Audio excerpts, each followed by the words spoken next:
Yes, thank you. 감사합니다. 오늘은 황반 색소 변성증 RP라는 병에 대해서 설명드리겠습니다. 화이팅! 하겠습니다. 우리가 이제 눈에는 카메라의 필름에 해당되는 이제 망막이 있습니다. 망막에 크게 세 가지가 있는데, 동맥과 정맥, 심장에서 망막에 산소 영양분을 공급하는 이제 동맥, 또 여기서 노폐물과 찌꺼기를 다시 밖으로 배출하는 정맥, 우리 혈관이 있고요. 동맥과 정맥이라는 큰 인체 내에 아주 가는 혈관, 우리가 인체 세 군데 가는 혈관이 제일 많이 분포되어 있는 데가 신장의 하구체에 제일 많이 분포가 되어 있고, 두 번째 모세혈관이 많이 분포되어 있는 데가 망막의 혈관이 많이 분포되어 있습니다. 그다음에 세 번째 이제 머리에 이제 혈관이 많이 분포가 되어 있고요. 현재는 이제 동맥과 정맥이 있어서 망막에 이제 산소 영양분을 공급해서 이 안에 망막을 건강하게 합니다. 여기 이제 혈관에 병증이 오는 것이 당뇨로 인한 이제 그 망막에 이제 혈관성 질환, 당뇨 망막 합병증이나 또 우리가 이제 혈관이 몇 개나 터져서 오는 눈중풍, 망막 정맥 또는 정맥의 폐쇄증, 또 그걸로 인한 출혈, 또 부종 이런 게 올 수가 있고요. 그 다음에 시신경들이 있습니다. 신경이라는 것은 외부의 각막에서 빛을 통해 받아들인 이 빛 에너지를 여기서 이제 광수용체라는 걸 통해서 전기 에너지로 바꿉니다. 전기 에너지로 바꾼 것을 신경을 통해서 우리가 이제 대뇌 후두부 쪽에 이제 시각 중추 쪽으로 이 정보를 전달하게 됩니다. 그래서 시신경이 굉장히 중요한 역할을 합니다. 우리가 이제 전동이 들어오려면 전선이 가야 되듯이, 전선이 만약에 끊어지거나 전선이 벗겨지거나 전선이 이상이 생기면 우리가 전동이 안 들어오잖아요. 그러니까 신경이 그 역할을 한다 보시면 됩니다. 우리가 빛 에너지를 전기 에너지로 바꿔서 바꾸는 것은 이제 세포들이 하는 역할이고, 그것을 이제 전선으로 연결해서 하는 것은 신경이 하는 역할. 시신경이 그래서 위축이 오거나 손상이 오거나 그러면 우리가 본 것을 제대로 인식을 잘 못할 수가 있습니다. 세 번째 이제 광수용체가 있습니다. 광수용체는 이 안에 있는 이 황반 쪽에 이제 세포들이, 이 원추세포가 이제 600억 개가 있습니다. 600억 개가 있고요. 망막 주변부에 막대세포가 1조 개가 있습니다. 그래서 주변에 막대세포에 손상이 오는 것을 이제 망막색소 변성증이라고 얘기합니다. 색소가 변성돼가는 거고요. 중심부에 이제 황반부에 이제 이상이 온 것을 드루젠이라는 노폐물이 쌓이면서 황반에 이제 변성이 와서 시신경 위축, 또 시신경 위축이 오면서 출혈과 삼출물이 차는 것, 그것을 이제 황반 변성이라고 합니다. 중심부 생기는 것을 황반 변성, 주변부 생기는 것을 망막색소 변성증. 근데 이제 망막에 이제 이 원공이나 이제 열공 또는 구멍 이런 것이 있거나 그 정도가 크게 되면 레이저로 이렇게 지지거나 그렇게 하는데, 그 정도가 크게 되면 유리체 절제술을 하거나 이렇게 되면 꼭 후유증으로 백내장 합병증이 올 수가 있습니다. 그래서 항상 망막의 수술이나 이런 것들은 합병증들이 백내장, 그래서 수술할 때 망막의 원공을 수술할 때 백내장 수술도 같이 하는 경우가 많습니다. 합병증으로 이렇게 백내장이 오는 경우가 많은데, 우리가 이제 망막 앞에 이렇게 유리체라는 데가 있습니다. 유리체는 우리 비문증에 생기는 부위고, 우리가 눈에 뭐가 날파리가 떠다녀요, 뭐가 검은 게 보여요, 이렇게 이 비문증이게 되고, 우리 40대 이후에 이제 노화가 오면서 비문체 후 유리체 박리에서 이제 유리체가 떨어져 나오는 과정 중에 유리체 뒤편에 망막이 찢어지거나 구멍 나거나 더 심한 망막 박리가 되거나 이런 현상이 생길 수가 있고요. 유리체 바로 앞쪽에 이렇게 수정체가 있습니다. 그래서 유리체에 이상이 있어서 유리체가 이제 비문증 정도가 심하거나 유리체 출혈 정도가 심하거나, 유리체가 이렇게 투명해야 되는데 찌꺼기가 쌓이면서 얘가 노폐물이 끼거나 비문 정도가 심하면 유리체 절제술을 하게 됩니다. 절제술을 하게 되면 당연히 수정체가 손상이 있게 되죠. 그래서 이제 합병증으로 백내장이 이렇게 올 수가 있고요. 또 이제 유리체뿐만 아니라 이제 망막에 원공이나 천공이나 망막에 구멍 난 정도가 심하게 되면 유리체가 있는 상태에서 이거 땜빵하기가 힘듭니다. 유리체가 있는 이게 이 점액질이 있으면 여기에 찢어진 것을 해야 되는데 땜빵하기 힘들겠죠. 그러니까 유리체를 절제를 하고 여기 땜빵하게 되면 당연히 합병증으로 이 백내장이 이렇게 올 수가 있습니다. 그래서 유리체의 손상이나 또는 이 망막의 손상일 때 합병증으로 거의 백내장 수술을 같이 하는 경우가 많습니다.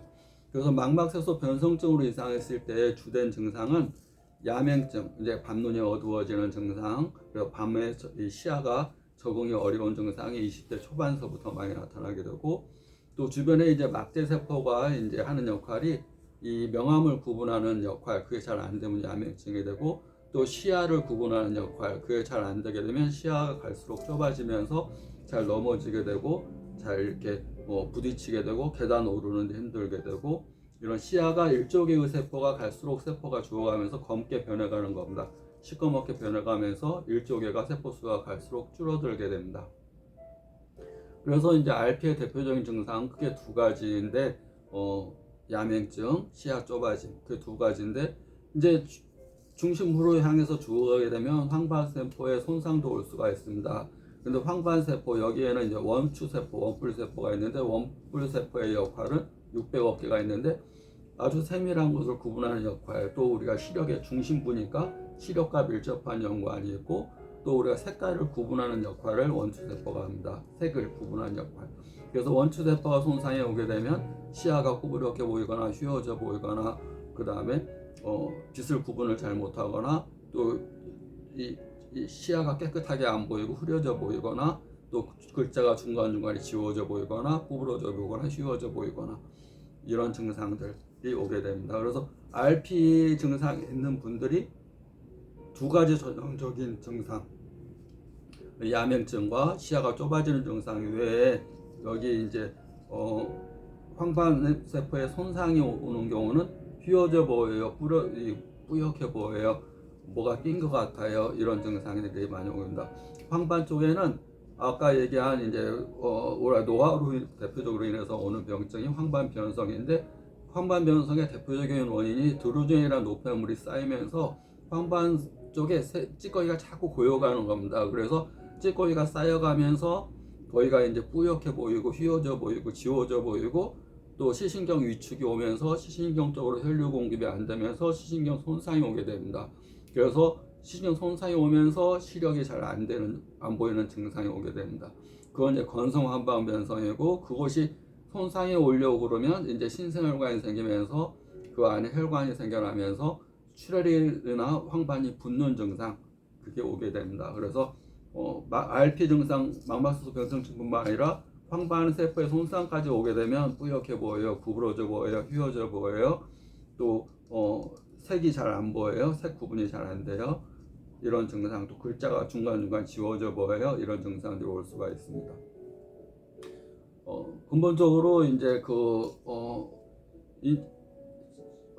이 눈에는 소중한 부위이기 때문에 이렇게 많은 세포들이 있습니다. 우리가 대뇌에는 이제 뉴런이라는 세포가 이제 1000억 개가 있어서 우리가 이제 보고 듣고 연상하고 기억하고 시냅스라는 연결 통해서 간직하고 또 필요할 때 그걸 내보내고 이런 역할들을 한다면, 눈에는 제2의 뇌라고 하듯이 수많은 세포들이 있어서 비대뇌를 전기 에너지로 그 역할을 하는데, 세포와 신경과 혈관이 세 가지가 총합적으로 그 기능을 같이 하게 됩니다. 그래서 혈관에 이상이 있어도 신경의 손상이 와서 올 수가 있고, 또 세포의 손상이 올 수가 있습니다. 그래서 근본적으로 인체의 모든 조직은 피 공급이 잘 돼야 됩니다. 인체를 우리가 뼈와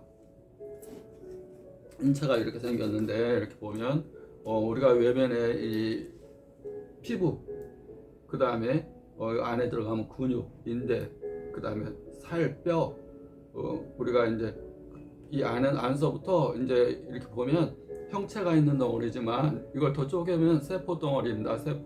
세포를 더 쪼개면 분자 덩어리고, 분자를 쪼개면 원자고, 원자를 쪼개면 양자고, 양자를 쪼개면 소립자고, 소립자를 더 쪼개면 에너지 덩어리입니다.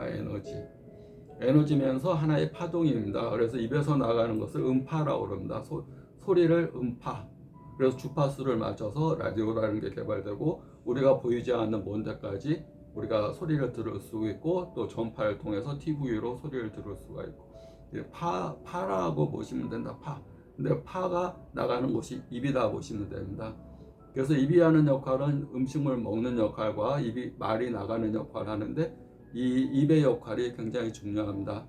내가 이렇게 에너지이기 때문에 우리는 이제 어떤 사람과 만나면 기쁜 사람이 있고, 굉장히 가만히 있어도 굉장히 내 에너지가 침범받는, 뭔가 내 몸이 찌뿌둥해지는 그런 기분을 느낄 때가 있습니다.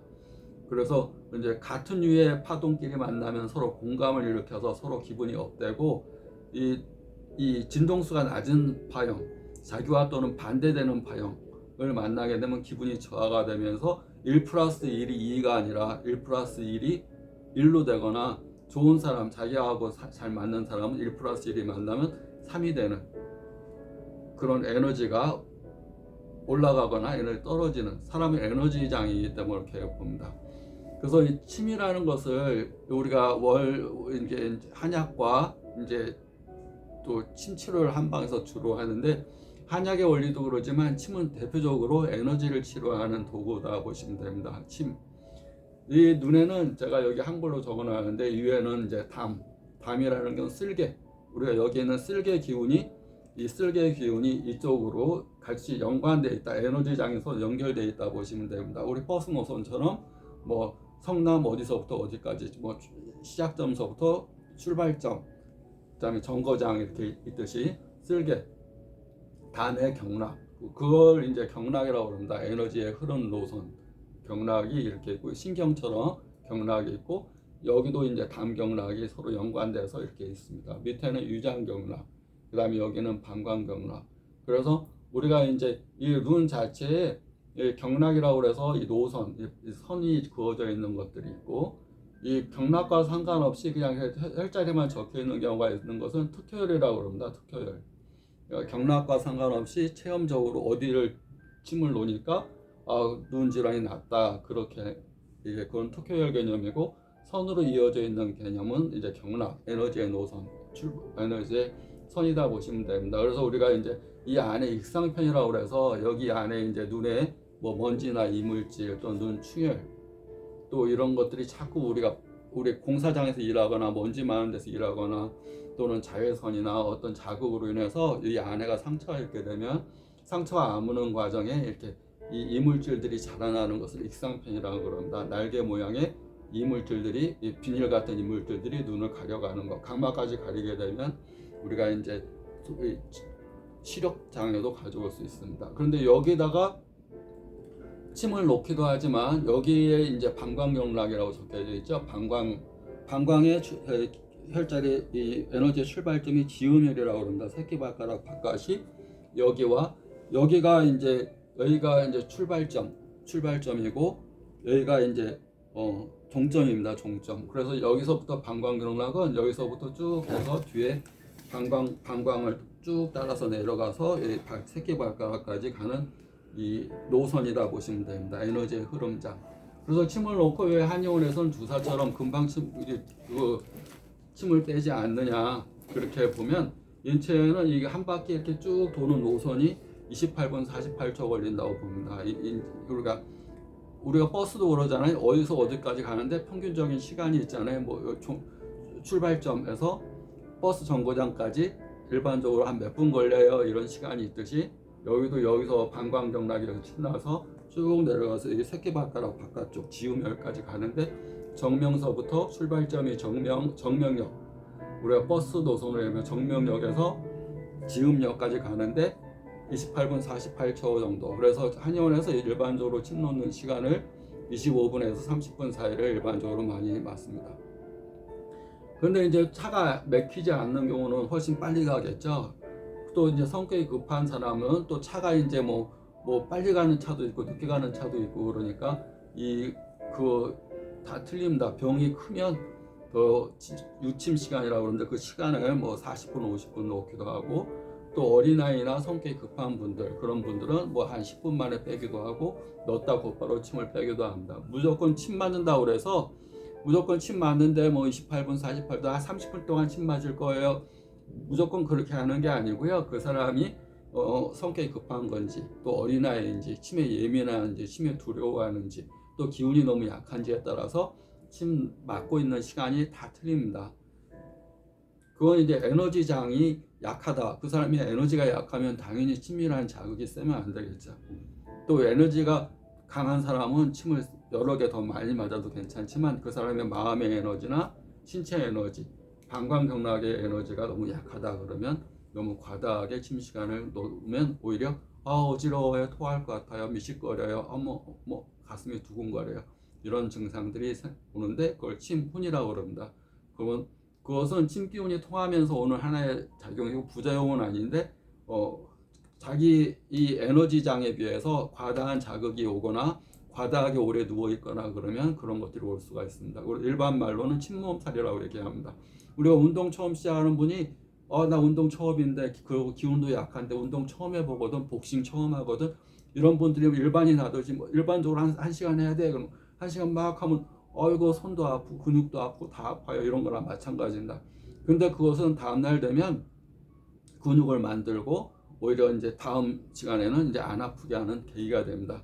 그래서 처음에 맞을 때, 시작할 때만 그런 증상이 있고, 그런 분들도 침을 계속 맞다 보면 이제 적응력이 생기고 힘이 생겨서 이제 그런 침 맞고 어지럽거나 미식거리거나 이런 증상이 없게 됩니다. 운동이나 비슷하다고 생각하면 자기 에너지보다 강한 에너지가 약한 사람인지 에너지가 강한 사람에 따라서 틀리다 보시면 됩니다. 우리의 눈에는 이제 어떤 경락이 지나가냐 보면 여기 담, 삼초, 담, 위장, 방광, 대표적으로 지금 혈자리, 여기 이제 눈이라는 곳에 지나가는 버스가 방광, 담, 버스로 비유하면 방광, 우리 방광이라는 혈자리 경락이 지나가고, 그래서 방광 경락이 이상이 있으면 눈 충혈이 안 되거나 눈 안쪽 눈물이 자꾸 흐르거나 눈 안쪽이 빨개지거나 눈 안쪽이 충혈돼요. 그래서 환자분들이 눈이 충혈된다 그러면 전체적으로 충혈되는지 안쪽인지 바깥쪽인지 위인지 아래인지 이런 것들을 구분하는 이유는 어느 경락의 이상이 에너지가 과다하게 몰려서 충혈된다. 충혈된다는 얘기는 에너지가 그 부위에 몰려 있는 겁니다. 순환이 돼야 되는데 에너지가 순환이 안 되고 그 부위에 몰리게 되면 혈도 피도 몰리면서 피가 빨갛게 되는 현상이 온다고 보시면 됩니다. 그래서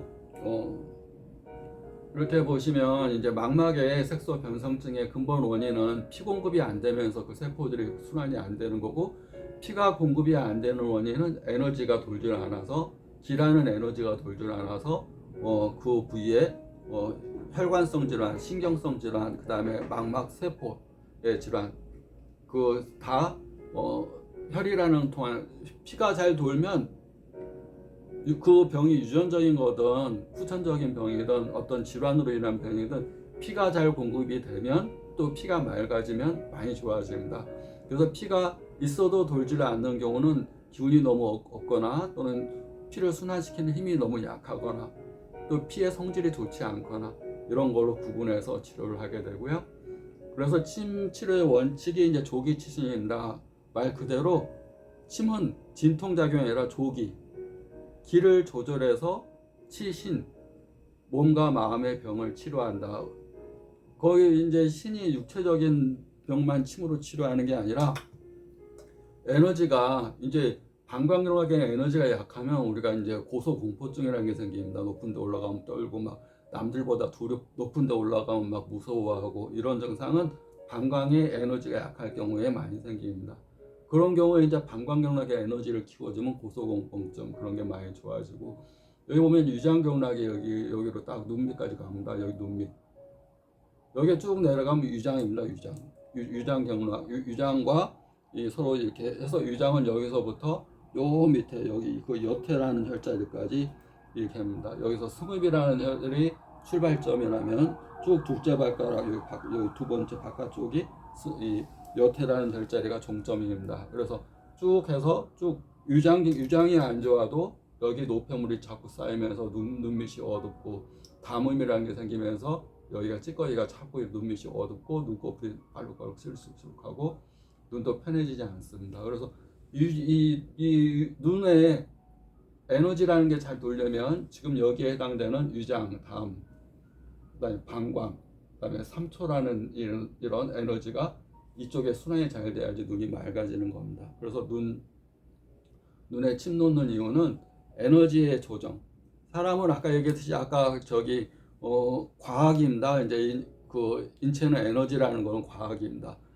인체는 세포, 근육 이런 덩어리일 뿐만 아니라 더 세분하면 에너지의 덩어리이기 때문에 에너지 관리, 자기 에너지를 얼마나 잘 관리를 하느냐, 또 에너지를 얼마나 잘 치료하는가, 에너지의 과편중. 에너지가 치우쳤으면 열이 날 거고 에너지가 너무 떨어지면 추워지는 현상이 생기게 됩니다. 에너지라는 것은 열 많이 몰리면 열이 납니다. 그래서 그 부위가 열이 나면 충혈돼서 빨갛고 열나고 이런 현상이 생기게 되고요. 에너지가 돌지 않으면 실이라는 현상을 자꾸 얘기합니다. 실어요, 차가워요, 배가 차다. 그 피가 안 돌면 차지는 겁니다. 그러니까 피가 안 도는 원인은 에너지가 안 돌기, 기라는 에너지가 돌지 않기 때문에 그 부위가 피가 안 돌아서 차지는 겁니다. 그런 것을 침과 약으로 조절하는데 침은 그 경락이라는 것이 굉장히 중요합니다. 환자분들이 나 배가 아픈데 왜 손에 침 나요? 허리가 아픈데 왜 손에 침 나요? 다리에 침 나요? 얘기를 하는데 그것은 경락이 그 부위와 이렇게 다 통했기 때문입니다.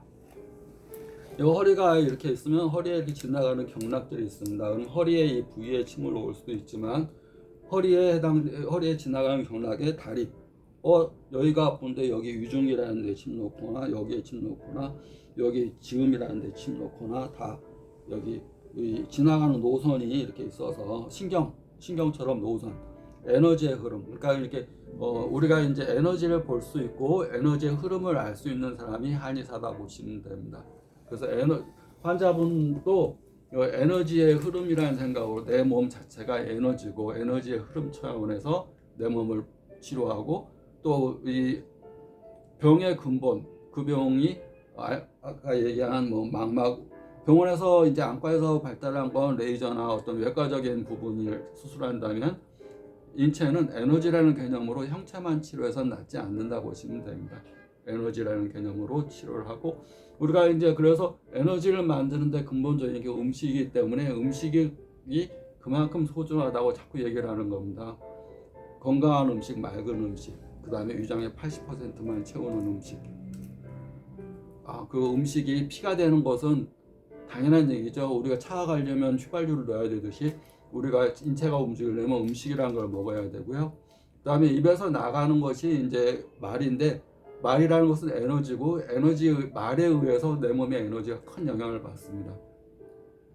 이 에너지는 말이라는 에너지가 그래서 시크릿도 유행하고 그래서 이 화관 자기가 말에 의해서 우리 훌륭한 책에도 그렇게 얘기가 나옵니다. 너의 믿음이 너를 치료한다는 말이 무슨 말인지 잘 몰랐지만 에너지라는 차원에서는 다 맞는 과학이다 보시면 됩니다. 너의 믿음이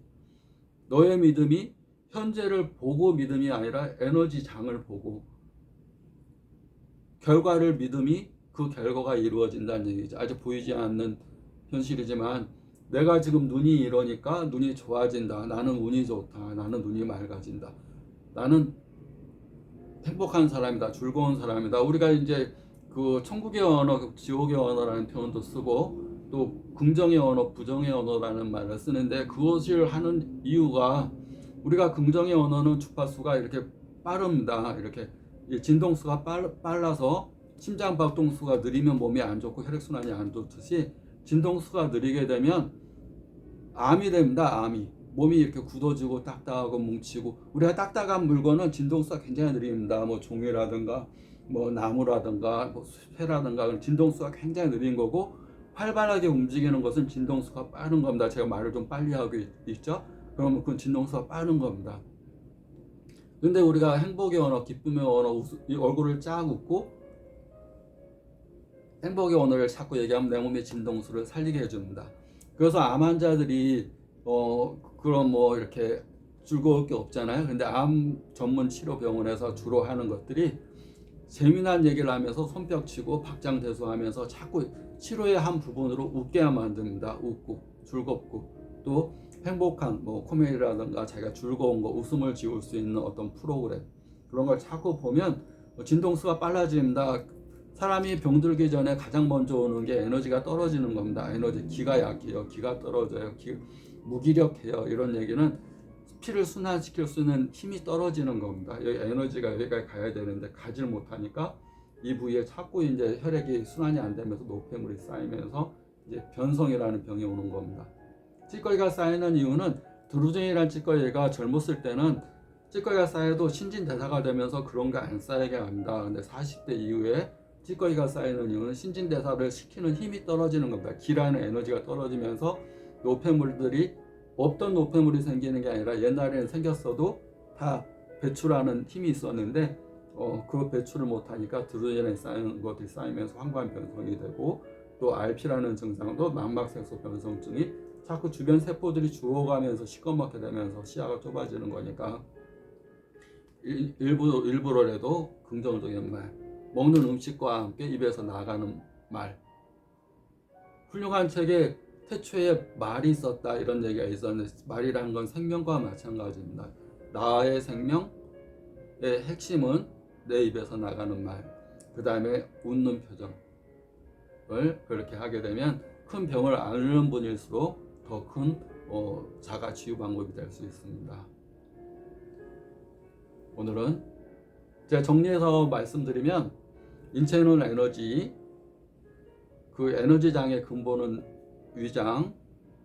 그래서 좋은 음식을 드시고 80% 음식을 먹어서 피가 위장에 빵빵하게 먹어서 위장에 피가 몰리지 않게 하시고 그 다음에 내 몸은 에너지라는 것을 이건 과학이니까 에너지이니까 항상 웃는 얼굴로 긍정적인 말, 좋은 말, 나는 운이 좋다, 나는 행복하다, 나는 즐겁다, 오늘 어떻게 하면 즐겁게 살아볼까, 오늘 어떻게 하면 좋은 걸 많이 경험하나, 우리가 그런 생각을 하고 말로 표현하고 그렇게 하면 얼굴 속에 화색이 돌게, 웃는 얼굴이 화색이 도는 겁니다.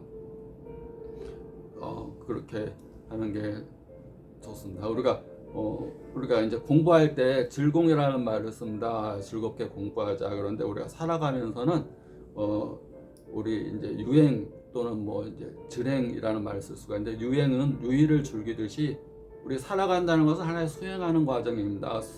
절에 있는 스님이나 종교자만 수행하는 게 아니라 우리 일반인들 다 살아가는 것 자체가 다 수행이다 생각하는데, 수행이 어렵게 막 고통스럽게 하는 게 아니라 오늘도 즐겁게 행복하게 오늘도 각자 나름대로의 수행을 한다는 생각으로 그 대신 즐겁게 유행한다는 생각으로 오늘도 실천하시면 현재 이 RP라는 것도 상당히 그런 수행이 많이 필요한 질환 가운데 하나라고 생각합니다. 오늘도 파이팅! 감사합니다.